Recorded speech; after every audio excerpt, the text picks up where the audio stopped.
திண்டிவனத்தில் நேற்று இரவு முதியவர் மீது பைக்கால் மோதிய இளைஞரின் பைக்கை தலைமை காவலர் நாகராஜ் பறிமுதல் செய்ய முயன்றபோது இளைஞரின் தந்தையும் அதிமுக பிரமுகருமான ரவி தலைமை காவலரை மிரட்டி தனது மகனின் பைக்கை திருப்பித் தருமாறு வாக்குவாதம் செய்தார்.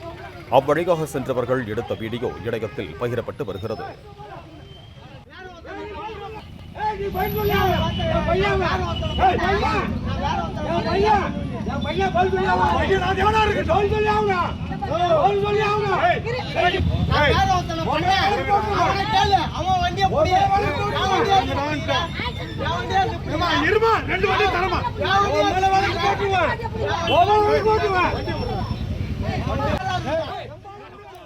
இது தொடர்பான கூடுதல் விவரங்களோடு இணைகிறார் எமது செய்தியாளர் சையத். வணக்கம் சையத், உங்களிடம் இருக்கும் தகவல்களை சொல்லுங்க.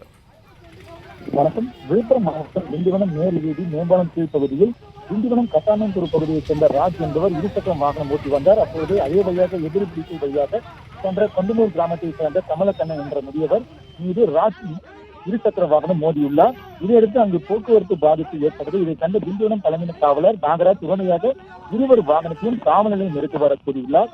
இதையடுத்து கட்டானந்தூர் பகுதியைச் சேர்ந்த ராஜ், அவரது தகப்பனார் அதிமுக பிரமுகர் ரவி ஆகிய இருவரும் இருசக்கர வாகனத்தை காவலில் எடுத்துச் செல்லாமல் குடும்பத்தினரும் திண்டிவனம் தலைமை காவலர் நாகராஜை நிறுத்தி தனது வாகனத்தை தருமாறு வாக்குவாதத்தில் ஈடுபட்டனர். முதியவருக்கு காயம் ஏற்பட்டுள்ளதால் காவல் நிலையத்தில் வாருங்கள், வழக்கு பதிவு செய்த பிறகுதான் வாகனங்கள் திரும்ப ஒப்படைக்கப்படும் என தலைமை காவலர் தெரிவித்தார். ஆனால் அதை பொருட்படுத்தாமல் அதிமுக பிரமுகர் ரவி மற்றும் அவரது குடும்பத்தினர் காவலர் நாகராஜை நிறுத்தி கொலை மிரட்டல் விடுத்துள்ளனர். அந்த வழியாக சென்ற பொதுமக்கள் இதை வீடியோ எடுத்துள்ளனர். இது தற்போது சமூக வலைதளங்களில் வைரலாக பதிவு வருகிறது.